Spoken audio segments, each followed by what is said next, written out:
प्रिज Lord परमेश्वर प्रणाम धन्यवाद हो परमेश्वर केते अनुग्रह कले आज आपण मन निकट आ गोटे शिक्षा नहीं आसवा सुजोग देले से ईश्वर को धन्यवाद देवा सहित मु समस्त मोर प्रिज लॉर्ड जन प्रिज लॉर्ड आज आम शिखा जे जन भाई प्रश्न अच्छी जे ईश्वर मंदिर आउ ईश्वर मंदिर कौन मंदिर रे कौन ईश्वर रुहंती कि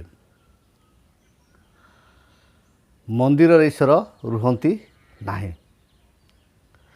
କେବଳ ମନ୍ଦିରରେ ତାକୁ ସ୍ମରଣ କରିବା ପାଇଁ ଧୂପ ଜଳା ହେବ ତାର ସେତିକି କାମ ତାଠୁ କିଛି ନାହିଁ ଯେଉଁଟାକି ସଲମନ ଯେତେବେଳେ ମନ୍ଦିର ତିଆରି କଲେ ସେତେବେଳେ କହିଲେ ଯେ କେବଳ ତୁମକୁ ସ୍ମରଣ କରିବା ପାଇଁ ଧୂପ ଜଳାଇବି ସେଥିପାଇଁ ଯେଉଁମାନେ ପୁରୋହିତ କର୍ମ କରନ୍ତି ସେମାନେ କେବଳ ସେଠି ଯାଇକି ଧୂପ ଜଳାଇବାର ବୋଲିକି ଯାଆନ୍ତି ଧୂପ ଦେବା ଏଇ କର୍ମ ସେ आदिवासी मानकर नाही आदिवासी माने जेतेबेले पूजा करुथिले सेतेबेले कोन करुथिले जे हळदी द्वारा से माने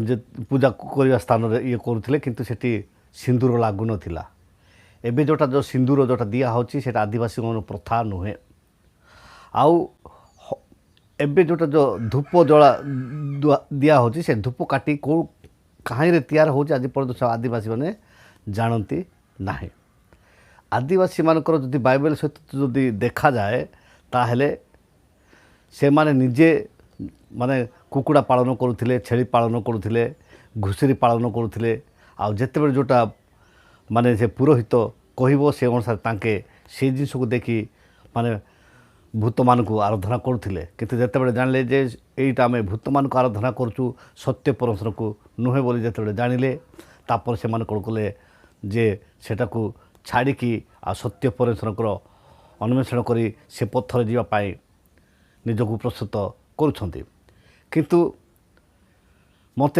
जड़े भाई कहते कौन देखी देखी कहूँ माने कौन देखी कहूँ आउ एते वर्ष है एड़े बड़ बड़ धनी जाक अच्छा किंतु ऋक वेद साम वेद यजुर्वेद अथर्व वेद देखे पारना कि क्या पाखे अच्छी जना पड़ू ना कहीं वेदर अर्थ हूँ ज्ञान हेले वेदरु आधारित वेदरु गृहीत वेदरु संगृहीत वेदरु रचित वेदरु वर्णित बाहरुची किंतु प्रकृत वेद कुआड़ गला जिते बेले द्वितीय विश्वयुद्ध है सेते बेलू से माने आदि यात्रा लेबी गणना द्वितीय विवरण यहीटा को कौन करे अनुवाद करके जेटी जो जाजक शब्द थिला सेटा कौन काढ़ी देकी लेबीय शब्द जोटा थिला सेटा काढ़ी देकी से माने कौन कले जे ब्राह्मण शब्द लिखाई बोलिकी ईशानंद एसपाल तत्व तरंगिनी बोली तांकर पुस्तक से प्रकाश करते जदि आपण माने कटक रे बुक्स माने जोटा आपण अनुसंधान करेंगे ताहले पाई परिवे तत्व तरंगिनी बोलिकी आउ प्रेरित पाउल करंती मंडल लिखुंट तुम्हें माने कि जान ना तुम्हें माने हूँ कौन ईश्वर मंदिर आउ से आदिवासी मान मंदिर ना गगन निर्मल थिले दिशंती भास्कर हृदय निर्मल थिले दिशंती ईश्वर आउ से माने निज मुखर जहाँ कहे ताला तांकर लिखित शास्त्र ना आउ एबे जेमती से कौन पुरोहित माने कौन से संस्कृत पाठ पढ़ी दे कि स्वाहा हाँ यहाँ दियो हे यहीटा आदिवासी मानकर नाला आदिवासी मानकर जो मंत्र भी जहाँ भी करुले से लिखित किसी ना से बाइबल मध्य जितेबले आमर दुख सुख कि समस्या हो से कौन प्रार्थना करने कहुच्छे से लिखित प्रार्थना नुहे आपण मुखरे जहाँ बाहर से प्रार्थना करवा से ईश्वर को वाक्य जीवंत कार्य साधक दी धार खड़ग ठारू तीक्ष्ण तर माने यही प्रकार वाक्य जो वाक्य की माने मज्जा पर्यंत परिभेदक माने मज्जा माने कौन हाड़र भितर जो आम धड़ाटा अच्छी से पर्यंत परिभेदक जितेबाला ईश्वर वाक्य श्रवण करती जितेबाला प्रार्थना हुए से लोक मैंने अनेक लोक मैंने पड़ी जाती छाड़ा हाड़ माने ସେ ଭିତରୁ ବି ପ୍ରବେଶ କରୁଅଛି। ସେଥିପାଇଁ ଈଶ୍ୱରଙ୍କ ବାକ୍ୟ ହେଉଛି ଜୀବନ୍ତ। ଆଜି ପୃଥିବୀରେ ଯେତିକି ବି ବହି ବିକ୍ରୟ ହେଉଛି ସେଥିରୁ 1 ନମ୍ବର ଅଛି ବାଇବେଲ। ବାଇବେଲ ପ୍ରତ୍ୟେକ ଷ୍ଟେଟ୍ରେ ବିକ୍ରି ହେଉଛି, ପ୍ରତ୍ୟେକ ଲୋକମାନେ ସେଇଟା ବ୍ୟବହାର କରୁଛନ୍ତି। ପ୍ରତ୍ୟେକ ସେଇଟା ହେଉଛି କ'ଣ ପାୱାର ଶକ୍ତି ଅଛି। ଈଶ୍ୱରଙ୍କ ବାକ୍ୟ ହେଉଛି କ'ଣ ଜୀବନ୍ତ ଆଉ କାର୍ଯ୍ୟ ସାଧନ କରୁଛି। ଯଦି ସେ କାର୍ଯ୍ୟ କରିନଥାନ୍ତା କୌଣସି ଲୋକ ସେଟାକୁ ଆସକ୍ତ ହେଇନଥାନ୍ତେ, କୌଣସି ଲୋକ ସେଟାକୁ ଅନୁସନ୍ଧାନ କରିନଥାନ୍ତେ କିମ୍ବା କୌଣସି ଲୋକମାନେ କିଣି ନଥାନ୍ତେ। ସେଥିପାଇଁ ସତ୍ୟ ଆପଣମାନଙ୍କୁ ମାନେ ଅନୁସରଣ କରିବା ପାଇଁ ମୁଁ କହୁନାହିଁ, ପଢ଼ନ୍ତୁ ଆପଣମାନେ କ'ଣ ସେ ଭିତରେ ଅଛି, କାହିଁକି ଲୋକମାନେ ପୁରା ପୃଥିବୀ ସାରା ଲୋକମାନେ ସେଇ ଧର୍ମକୁ ନିଜର ବୋଲିକି ଗ୍ରହଣ କରୁଛନ୍ତି। ଆଉ ଏମିତିକି ଜଣେ ରାତ୍ରି ସମୟରେ ଦିନରେ ଗଲେ ଲୋକମାନେ ଜାଣିବେ ଯେ ଇଏ ଦିନରେ ଯାଇକି ଯୀଶୁଙ୍କୁ ମାନେ ଏବେ ତ ନିଜେ ଜିହୁଦୀମାନଙ୍କ ଗୁରୁ ଇଏ ଯୀଶୁଙ୍କ ପାଖକୁ ଯାଇଥିଲା ବୋଲି କହିଲେ ମୋର ସମ୍ମାନ ମାନେ କମ୍ ହେବ ବା ଓଜନ କମ୍ ହେବ ବୋଲିକି ସେ ରାତ୍ରିରେ ଗଲେ।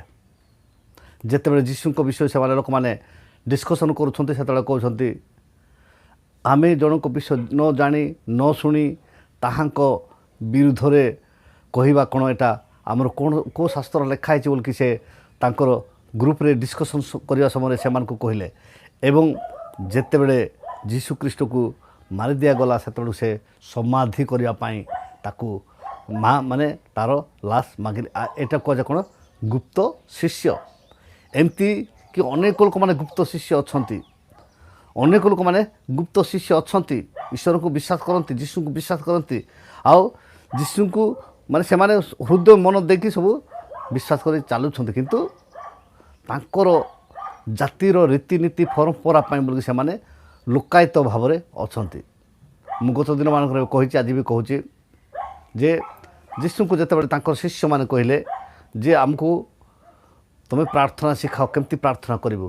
ଯେହେତୁ ଜହନ ତାଙ୍କର ଶିଷ୍ୟମାନଙ୍କୁ ପ୍ରାର୍ଥନା କରିବା ପାଇଁ ଶିଖାଇଥିଲେ, ଆଉ ଆପଣ ଆମକୁ ପ୍ରାର୍ଥନା କରିବା ପାଇଁ ଶିଖାନ୍ତୁ। ଆଉ ସେତେବେଳକୁ ସେ କହିଲେ ଯେ ପ୍ରାର୍ଥନା ତୁମେ ଏହି ପ୍ରକାର କରିବ ବୋଲିକି କହିଲେ। ପ୍ରଥମେ କ'ଣ ହେ ଆମମାନଙ୍କ ସ୍ୱର୍ଗସ୍ଥ ପିତା ଯିଏ ସ୍ୱର୍ଗରେ ଅଛନ୍ତି ସେ ପରମେଶ୍ୱର ତୁମେ କ'ଣ କର ସ୍ମରଣ କର, ସେ ତାକୁ ପ୍ରଥମେ ତୁମେ ମନେ ପକାଅ। ଏମିତି ଭାବରେ ଯେତେବେଳେ ସେ ସବୁ କହିଲେ ସେଇ ଜିନିଷକୁ ସେ ଜଣେ ବୟସ୍କ ଲୋକ ସେ କ'ଣ କରୁଛନ୍ତି ତାଙ୍କ ଦୋକାନରେ ତାଙ୍କ ବସିବା ଉପରେ ସେ ଟଙ୍ଗେଇକି ରଖିଛନ୍ତି ସୀତାରାମ ଫଟୋ ଷ୍ଟୁଡ଼ିଓ ଜିଉଦେଗିରେ।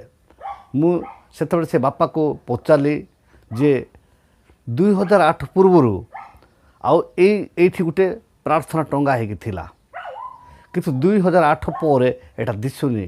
ଆଉ ତୁମେ ସେଇଟା କାହିଁକି ଟଙ୍ଗେଇକି ରଖିଥିଲ? ସେଇଟା ତ ଖ୍ରୀଷ୍ଟିଆନ ଲୋକମାନଙ୍କର ପ୍ରାର୍ଥନା ଥିଲା, ସେଇଟା କାହିଁକି ଟଙ୍ଗେଇକି ରଖିଥିଲ? ସେତେବେଳକୁ ସେ କହିଲେ ବାପରେ ତୁମ ମାଆଙ୍କର ଦେହ ଯେତେବେଳେ ସିରିୟସ୍ ଥିଲା ସେତେବେଳକୁ ମୁଁ ଗୁଡ୍ରିପୋଡ଼ି ହସ୍ପିଟାଲକୁ ନେଇଥିଲି। ଆଉ ଆମେ ସେଠି ରହିଲୁ ବେଡ଼୍ ଆଡ଼ମିଟ୍ ହେଇକି। ତାପରେ ସନ୍ଧ୍ୟାରେ ଆଉ ଡକ୍ଟର ଆସିଲେ, ଦେଖିଲେ, ହଉ ଠିକ୍ ଅଛି ଆଜି ଶୋଇଯାଅ, କାଲିକି ସକାଳେ ତା'ର ଅପରେସନ୍ କରାହେବ ବୋଲି କହିଲେ। ତାପରେ ଆମେ ଶୋଇଛୁ। ଶୋଇଲା ଭିତରେ ତୁମ ମା କହିବା କଥା ଯେ ସେ କ'ଣ କଲେ, ଆଉ ଶୋଇଥିବା ସମୟରେ ଜଣେ ବ୍ୟକ୍ତି ଆସିଲେ ଏବଂ ତାଙ୍କୁ ଯେଉଁ ଜାଗାରେ ବଥା ହେଉଥିଲା, ଯେଉଁଟା ଅପରେସନ୍ ହେବାର ଥିଲା, ସେ ଜାଗାରେ ହାତ ଲଗାଇଲେ ଏବଂ କହିଲେ ତୁ ସୁସ୍ଥ ହେଲୁ, ତୁ ଚିନ୍ତା କରେନା ବୋଲି କହିଲେ। ତାପରେ ସେ ଉପରକୁ ଉଭା ହେଲେ। ଉଭା ହେଲା ବେଳକୁ ଯେଉଁ କ୍ରସ୍ କାଟ ଯେମିତି ହେଲା ସେମିତି ହେଲାଠୁ ସେ ଦେଖିଲା ନାହିଁ। ତାପରେ ସକାଳୁ ଉଠିଲା ପରେ ଡକ୍ଟର ଆସିକି ଚେକ୍ କରୁଛନ୍ତି, କହିଲେ ରୋଗ କିଛି ନାହିଁ।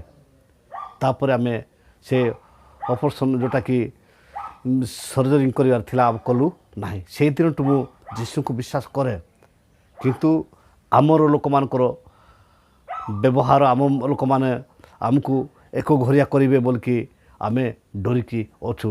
ଏବଂ ସେମାନେ ବଜରଙ୍ଗ ଦଳ ଏବଂ RSS ଲୋକମାନେ ଆସିକି କହିଲେ ଯେ ଏଇଟା କାଢ଼ ବୋଲି କହିବାରୁ ବାଧ୍ୟ ହୋଇକି ମୁଁ କାଢ଼ିକି ତାକୁ ରଖିଛି। ମୁଁ ଫିଙ୍ଗି ନାହିଁ, ମୁଁ ସାଇତି କରି ରଖିଛି। ସେମିତି ଅନେକ ଲୋକମାନଙ୍କର ବିଶ୍ୱାସ ଈଶ୍ୱରଙ୍କ ପ୍ରତି ବା ଯୀଶୁଙ୍କ ପ୍ରତି ଅଛି। ଦାଉଦ ଗୋଟେ ଜାଗାରେ କହିଲେ ଯେ ଜଣେ ଯଦି ମାନେ ସବୁ ଜ୍ଞାନୀ ବୁଦ୍ଧିବାଲା ଏବଂ ସତ୍ୟ ଲୋକ ହେଲେ ବି ତାଙ୍କର କ'ଣ ଯଦି ଧନ ସମ୍ପତ୍ତି ନଥିଲେ ସେ ଅଳ୍ପ ମାନ୍ୟ, ତାକୁ ମାନ୍ୟତା ଅଧିକ ଦିଆଯାଏ। ଆଜି ବି ସେ ପ୍ରକାର ଭାବରେ ଯଦି ଯାହାର ଆର୍ଥିକ ସମ୍ବଳ ନାହିଁ, ଯିଏ ଚଳନୀ ଶକ୍ତିରେ ମାନେ ପାଇଁ ପଇସା ପତ୍ର ନାହିଁ, ତାକୁ ଲୋକମାନେ ଯେତେ ସତ ଲୋକ ଯେତେ ଠିକ୍ ଲୋକ ହେଲେ ବି ତାକୁ ଗ୍ରହଣ କରିପାରନ୍ତି ନାହିଁ। ଅନେକ ଶିଖିବାର ଅଛି। ପରଥର ଆଜିର ଯେଉଁ ଶିକ୍ଷା ଆପଣମାନଙ୍କ ନିକଟରେ ରଖିଅଛି ତାହା ଆପଣ ହେଲେ ମୋର କମେଣ୍ଟ ବକ୍ସରେ ଲେଖନ୍ତୁ। ମୁଁ ମୋର ପାରୁ ପର୍ଯ୍ୟନ୍ତ ମୁଁ ଆପଣମାନଙ୍କ ନିକଟରେ ଉତ୍ତର ରଖିବା ପାଇଁ ଚେଷ୍ଟା କରେ। କାରଣ ଜଣେ ଭାଇ ଉତ୍ସାହିତ କରିଛନ୍ତି, ଆମେ ଦେଖୁ ତାଙ୍କର ଲେଖା ଯେ ଆପଣ ଯାହା କହୁଛନ୍ତି ସତ କହୁଛନ୍ତି, ଆପଣ ସେଇଟା ଚାଲୁ ରଖନ୍ତୁ। କିନ୍ତୁ ମୁଁ ଯେ ସେଥିପାଇଁ ଗର୍ବିତ ନୁହେଁ। ଆଉ ଯେଉଁମାନେ ଉତ୍ସାହ ପ୍ରଦାନ କରୁଛନ୍ତି କହୁଛନ୍ତି ସେମାନଙ୍କୁ ପ୍ରଭୁ ବହୁଳ ଭାବରେ ଆଶୀର୍ବାଦ କରନ୍ତୁ ଏବଂ ତାଙ୍କର ମନସ୍କାମନା ପୂର୍ଣ୍ଣ କରନ୍ତୁ। ଏବଂ ଆଗାମୀ ଦିନମାନଙ୍କରେ ସେମାନେ ମଧ୍ୟ ସତ୍ୟ ପଥରେ ଯାଉଛନ୍ତି ଏବଂ ସତ୍ୟ ପଥରେ ଯାଇ ଆଉ ନିଜେ ବି ସତ୍ୟକୁ ଅନ୍ୟ ଲୋକମାନଙ୍କ ନିକଟରେ ପ୍ରକାଶ କରୁଛନ୍ତି ଏବଂ ଆଗାମୀ ଦିନମାନଙ୍କରେ ଓପେନଲି ସେମାନେ ବି ପ୍ରକାଶ କରନ୍ତୁ। ସେଥିପାଇଁ ପ୍ରଭୁ ସେମାନଙ୍କୁ ଆଶୀର୍ବାଦ କରନ୍ତୁ। ଆଜିର ଶିକ୍ଷା ଉପରେ ପ୍ରତ୍ୟେକ ଶ୍ରବଣକାରୀକୁ ପରସ୍ପର ଆଶୀର୍ବାଦ କରନ୍ତୁ ଏବଂ ପ୍ରତିଟି କ୍ଷେତ୍ରରେ ଗୌରବ ପାଆନ୍ତୁ। ଆଜିର ଶିକ୍ଷା ସମସ୍ତ ଶିକ୍ଷାରେ ପରସ୍ପର ଆମ ପ୍ରତ୍ୟେକଙ୍କୁ ଆଶୀର୍ବାଦ କରନ୍ତୁ। ରହିଲି, ନମସ୍କାର, ପ୍ରେଜ୍ ଦ ଲର୍ଡ।